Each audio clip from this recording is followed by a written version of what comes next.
You won't believe what Dave LaGreca just said about The Rock. Shame on The Rock. Because what did you affect at the end of the day? This, of course, is about The Rock making himself the main character at WrestleMania. And let's just say, the final boss isn't about to let this slide. New footage has reportedly surfaced showing tensions boiling over. In this video, I'm breaking down exactly what went down and how The Rock clapped back. Let's get into it. The confrontation and the public feud. The tension began when Dave LaGreca, host of Busted Open on SiriusXM, expressed strong criticism about The Rock's involvement, or more accurately, his absence at WrestleMania 41. Let's look at the clip from Busted Open that initiated this controversy. If the plan wasn't for The Rock to be at Elimination Chamber, and this is the big one. Here's the podcast. You want the podcast for today? You want the YouTube clip for today? You want the social media clip? The question is, what if? What if Ari didn't make that phone call to The Rock? What if Ari didn't say, hey, Rock, ticket sales for Elimination Chamber are soft. I need you to make an appearance. At the heart of LaGreca's criticism was The Rock's appearance at the Elimination Chamber event, based on what The Rock himself admitted on the Pat McAfee show, that he was brought in due to soft ticket sales. However, after this appearance where he introduced a storyline about taking souls, The Rock then disappeared from WWE programming before WrestleMania 41, despite being built into the narrative between John Cena and Cody Rhodes. LaGreca elaborates on how The Rock's involvement affected the WrestleMania 41 storyline. I don't think the build to this WrestleMania was nearly as good as last year. And I still think we would have gotten a Cena turn, but would it have come later?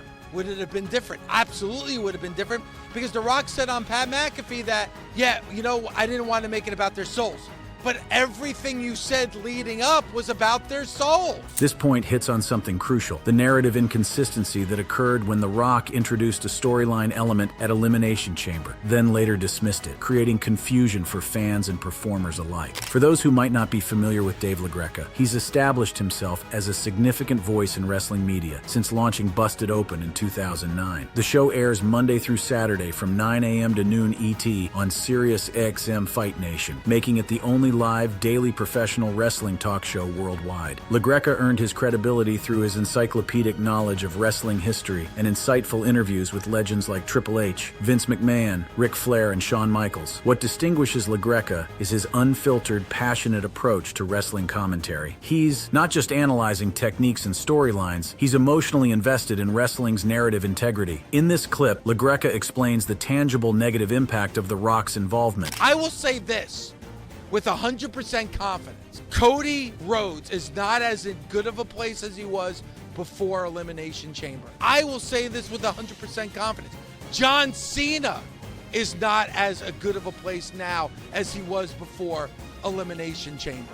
I will even go as far as say the perception of the WWE is different. The situation escalated dramatically when The Rock decided to respond directly to LaGreca's criticism. On April 24th, 2025, Johnson posted a response on Instagram addressing the Busted Open team's clip. His message was dismissive. The business is a complete work. Always has been, always will be. Every aspect of it, every match, every interview. Please join me, Cody, Cena, Brian, and the rest of us for our creative discussions so you can expand your perspective. Until then, stop ranting. It's not healthy, my friend. Enjoy the show. The response reportedly went further, with The Rock mockingly calling LaGreca a goof and idiot, another pro wrestling Cody crybaby jack-off idiot who thinks he knows everything but doesn't know shit. He even suggested LaGreca was sitting in his basement with a bathrobe and a Cody Rhodes t-shirt on, implying he needed a straitjacket instead of a podcast. This harsh response from someone of The Rock's stature surprised many observers. Here was Dwayne Johnson, not just a wrestling legend but a Hollywood A-lister and TKO board member, taking time to publicly ridicule a radio host for expressing an opinion about wrestling storylines. Following The Rock's Instagram comment, LaGreca returned to Busted Open to address the situation. Rather than escalating the conflict, he expressed that he was hurt and disappointed by Johnson's response, rather than angry. LaGreca then articulated something fundamental about wrestling fandom. I love professional wrestling. I'm passionate about it because I dive into it. And it's not about, oh, it's real to me, damn it. But it is. It's real to me because I invest in it emotionally. When LaGreca said, so when you say that it's a work and it's not real,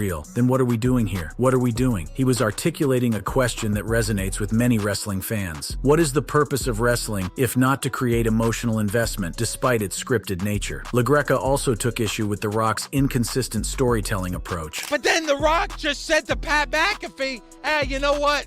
Forget about that. Let's throw it away. Let's make it about John Cena and Cody. I'm sorry, you can't do that. You can't do that. You can't have part one of a movie and then in part two of the movie completely change the story that was in part one. Everybody would throw their hands up and say, what the f*** is this? This isn't the sequel of the movie I saw.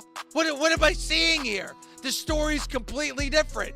In his most scathing critique, LaGreca directly addressed how The Rock's actions affected WrestleMania 41. That's exactly what happened after Elimination Chamber in this build to WrestleMania. Shame on the WWE and shame on The Rock. Because what did you affect at the end of the day?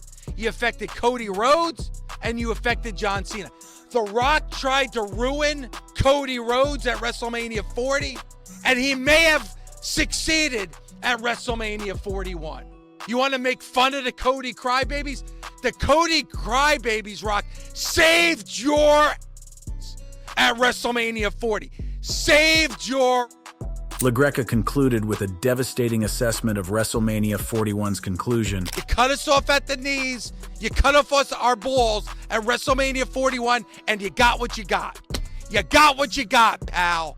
An unsatisfying WrestleMania end that everybody is bitching and complaining about. And you could put any kind of facade or blanket or perfume. You can't put perfume on a pig. No numbers, no metrics, no social media metrics and numbers are going to change the fact that people hated the end of WrestleMania 41. You know why? Because it made no sense. It made no sense. Nobody knew what the they were watching.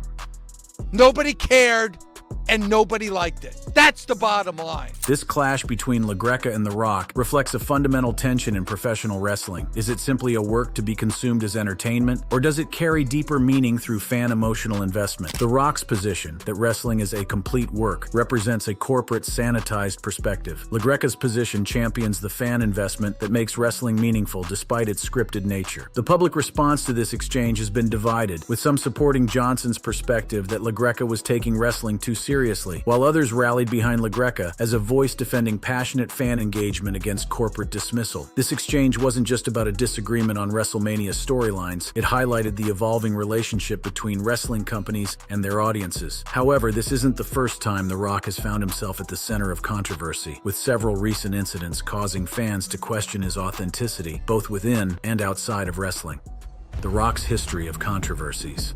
To fully understand The Rock's position in this clash with LaGreca, we need to consider how his relationship with WWE and fans has evolved. After achieving superstardom as a wrestler in the late 1990s and early 2000s, Johnson left WWE in 2004 to focus on his acting career. This departure was viewed by some as abandoning wrestling, with WWE and wrestlers at the time reportedly acting as if The Rock was a traitor for leaving. His subsequent Hollywood success transformed him into a global celebrity, one of the most recognizable and highest paid actors in the world. His films have grossed over $3.5 billion in North America and $12.5 billion worldwide, and he's expanded his empire with $7 Productions, Terramana Tequila, and a stake in the United Football League. In January 2024, he joined the board of TKO Group Holdings, WWE's parent company, in a deal reportedly worth $30 million plus full control of the name The Rock. This trajectory from wrestler to global celebrity to corporate executive has created a complicated dynamic with wrestling fans. When The Rock returned to WWE in early 2024, he initially seemed positioned for a match against Roman Reigns at WrestleMania 40. However, fans rebelled against this plan, as it would have disrupted Cody Rhodes' long-running storyline to finish his story by winning the WWE Championship. The backlash was intense, with #WeWantCody trending on social media and fans booing The Rock at live events. WWE ultimately changed course, with The Rock pivoting to a heel character called The Final Boss, who aligned with Roman Reigns against Cody Rhodes. This pivot was a direct response to fan revolt, demonstrating the power of audience feedback in modern wrestling. While this adaptation showed flexibility, some fans questioned whether The Rock had attempted to use his corporate influence to insert himself into the main event at Rhodes' expense. This brings us to LaGreca's point about The Rock's involvement at Elimination Chamber, as he explains here. Listen,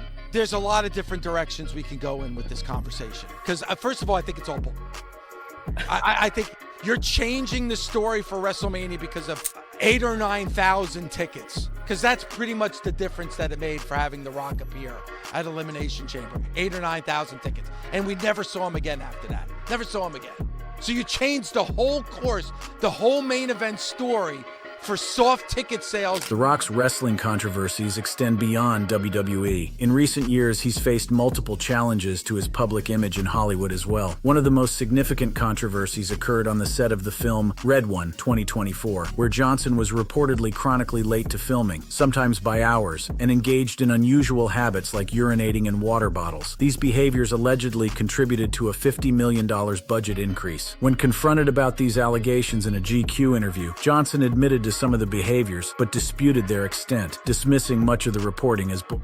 Another controversy erupted in August 2023 when Johnson and Oprah Winfrey launched the People's Fund of Maui to support survivors of devastating wildfires. While they each contributed $10 million to the fund, they faced significant backlash for soliciting public donations despite their enormous personal wealth. Johnson later acknowledged the criticism in an Instagram video, saying, "I could have been better, and next time I will be better," though the incident left a mark on his philanthropic reputation. In early 2024, Johnson made headlines when he announced he would not endorse any candidate in the U.S. presidential election, despite having endorsed Joe Biden in 2020. He explained that his previous endorsement had caused division, which he wished to avoid. Some viewed this as a strategic move to maintain broad appeal, while others criticized it as a lack of conviction. Even seemingly minor incidents have contributed to questioning of Johnson's authenticity. For instance, he faced criticism for repeatedly claiming multiple first-time visits to In-N-Out Burger in 2017, 2022, and 2023.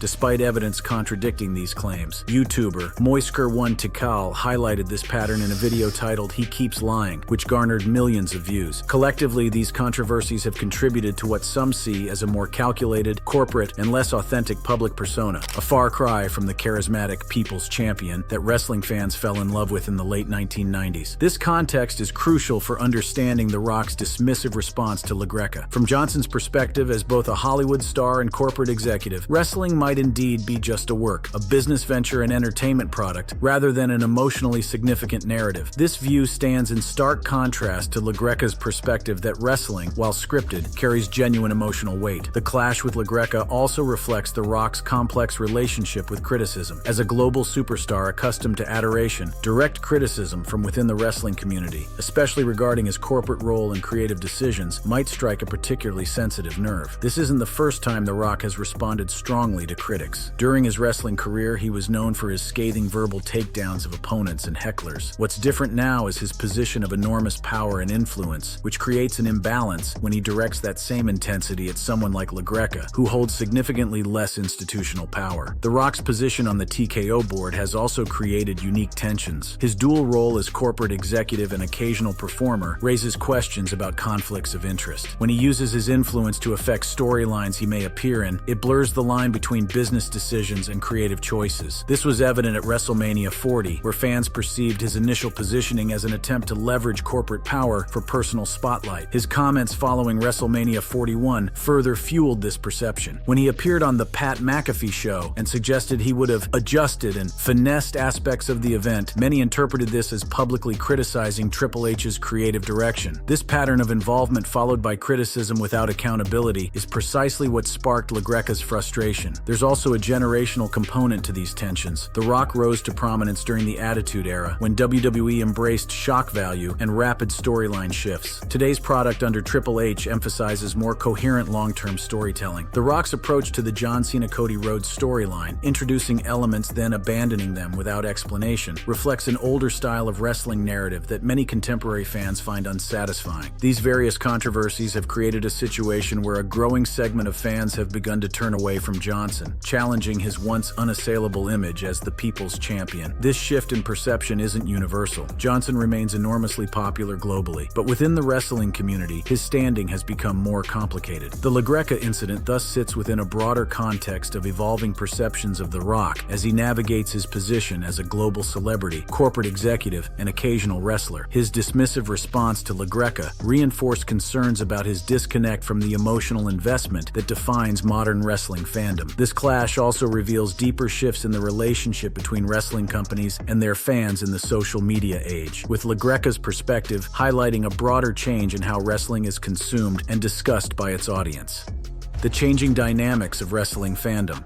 The clash between LaGreca and The Rock represents more than a personal disagreement. It highlights fundamental changes in how wrestling is produced, consumed, and discussed in the modern era. LaGreca's passionate defense of fan emotional investment reflects a larger shift in the relationship between wrestling companies and their audiences. Historically, professional wrestling operated under a top-down model. Promoters like Vince McMahon dictated storylines and presented them to a relatively passive audience. Fans might cheer or boo, but they had limited influence on creative direction. This traditional approach treated wrestling primarily as a product to be consumed rather than a collaborative experience. The social media era has transformed this dynamic dramatically. Fans now have platforms to express their opinions immediately and collectively, organizing movements that can influence creative decisions in real time. The "We Want Cody" movement that altered WrestleMania 40 plans demonstrates this new reality. Even The Rock, with all his star power and corporate influence, couldn't overcome united fan opposition. The wrestling industry now exists in what media scholars call a participatory culture, where the line between producer and consumer is increasingly blurred. Fans expect not just to consume content passively, but to have their preferences acknowledged and incorporated. This shift has created tension with traditional industry figures who still operate under the old model of creative authority. LaGreca's criticism of The Rock represents this new approach to wrestling engagement. When he questions narrative inconsistency or creative decisions, he's not just complaining. He's articulating expectations that many modern fans share about coherent storytelling and respect for emotional investment. The concept of kayfabe, the presentation of wrestling's staged events as authentic, has evolved alongside these changes. In wrestling's earlier eras, kayfabe was binary. Either you maintained the illusion that wrestling was real competition, or you broke it by acknowledging its predetermined nature. Today, a more sophisticated form of kayfabe exists. Most fans know wrestling is scripted, but choose to emotionally invest anyway, creating what scholars call a double consciousness, simultaneously knowing something is fictional while willingly engaging with it emotionally. This modern approach to kayfabe makes The Rock's dismissal of wrestling as a complete work particularly jarring. By reducing wrestling to just a work, he seemed to invalidate the emotional connection that defines contemporary fandom. LaGreca's passionate response, "So when you say that it's a work and it's not real, then what are we doing here? What are we doing?" articulates the existential question at the heart of modern wrestling engagement. The rise of wrestling media like Busted Open has also changed how fans engage with the product. Shows like LaGreca's create spaces for in-depth analysis and criticism that didn't exist in previous eras. These platforms encourage fans to engage more analytically with wrestling narratives, raising expectations for storytelling coherence and character development. This analytical approach to wrestling consumption has raised standards for creative consistency. When LaGreca criticizes the abandonment of the Taking Souls storyline, he's applying critiques that would be familiar in discussions of film, television, or literature. This represents wrestling's evolution from spectacle to narrative art form, with corresponding expectations for quality and coherence. The wrestling media landscape has also diversified significantly, with voices like LaGreca's offering alternatives to official WWE messaging. This creates multiple perspectives on wrestling events rather than a single corporate narrative. The Rock's dismissive response to LaGreca can be seen as resistance to this democratization of wrestling discourse, an attempt to reassert the authority of those inside the business over those who comment from the outside. However, LaGreca isn't simply an outside observer. With co-hosts like WWE Hall of Famers Mark Henry and Bully Ray, ECW legend Tommy Dreamer, and wrestlers Mickie James and Thunder Rosa, Busted Open blends insider and outsider perspectives. This hybrid approach represents another evolution in wrestling media, the breakdown of strict boundaries between those who perform and those who analyze. The changing economic model of wrestling has also influenced these dynamics. WWE's shift to guaranteed revenue through media rights deals and international expansion has reduced dependence on traditional metrics like live event attendance. This creates tension when decisions that might optimize short-term business goals, like bringing in The Rock for Elimination Chamber, conflict with long-term narrative integrity and fan satisfaction. LaGreca addresses this tension directly in this clip.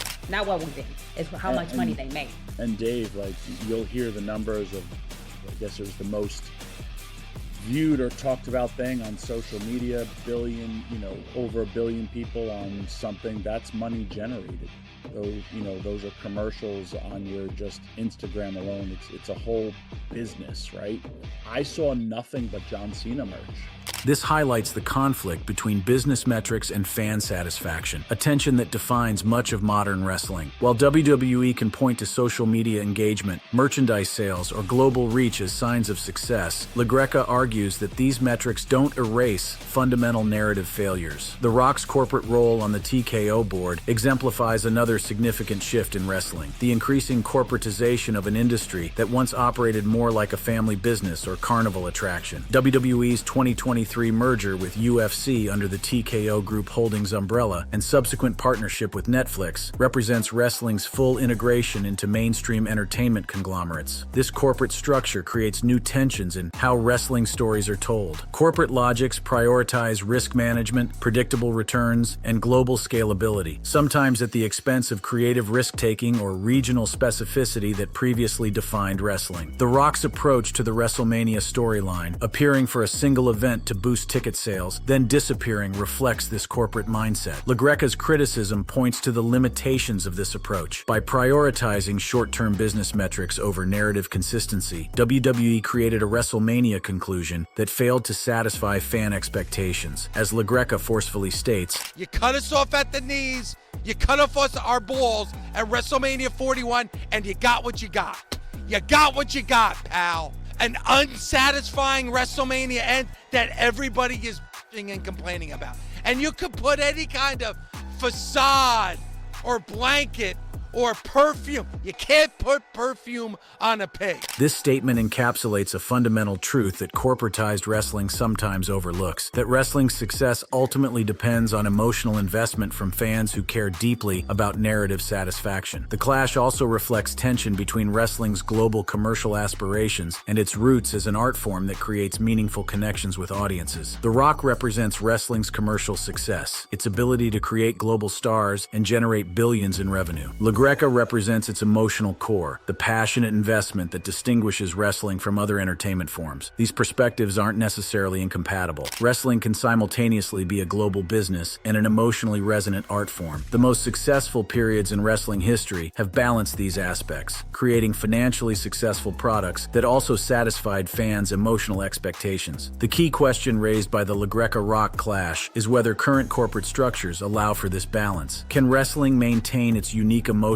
connection with fans while satisfying the demands of shareholders and media partners? Triple H's creative leadership since taking over from Vince McMahon has generally attempted to find this balance, respecting wrestling traditions while adapting to commercial realities. The Rock's involvement, characterized by LaGreca as disruptive to narrative coherence, represents the challenges in maintaining this balance. When business imperatives, boosting ticket sales for Elimination Chamber, override narrative consistency, maintaining the storyline through WrestleMania, the result can be the kind of fan dissatisfaction LaGreca articulates. This tension isn't unique to wrestling. Many art forms face similar challenges as they become increasingly commercialized and corporatized. What makes wrestling distinctive is the unique relationship between performers and audience, the willing suspension of disbelief that creates emotional investment despite wrestling's scripted nature. LaGreca's passionate defense of this emotional connection represents something vital about wrestling that transcends business metrics or corporate strategies. When he says wrestling is real to me because I invest in it emotionally, he's articulating what makes wrestling special, not its reality as athletic competition, but its reality as emotional experience. This perspective helps explain why The Rock's dismissal struck such a chord. By reducing wrestling to just a work, he seemed to invalidate not just LaGreca's criticism, but the emotional foundation that sustains the entire industry. If wrestling is just a work without deeper meaning, why would millions continue to watch, attend events, buy merchandise, and participate in fan communities? The future of wrestling likely depends on finding balance between these perspectives, respecting the business realities The Rock represents, while honoring the emotional investment LaGreca defends. The most successful wrestling promotions will be those that can satisfy shareholders while creating narratively satisfying experiences for fans. That brings us to the end of this video. For more interesting videos like this, click on the cards on your screen.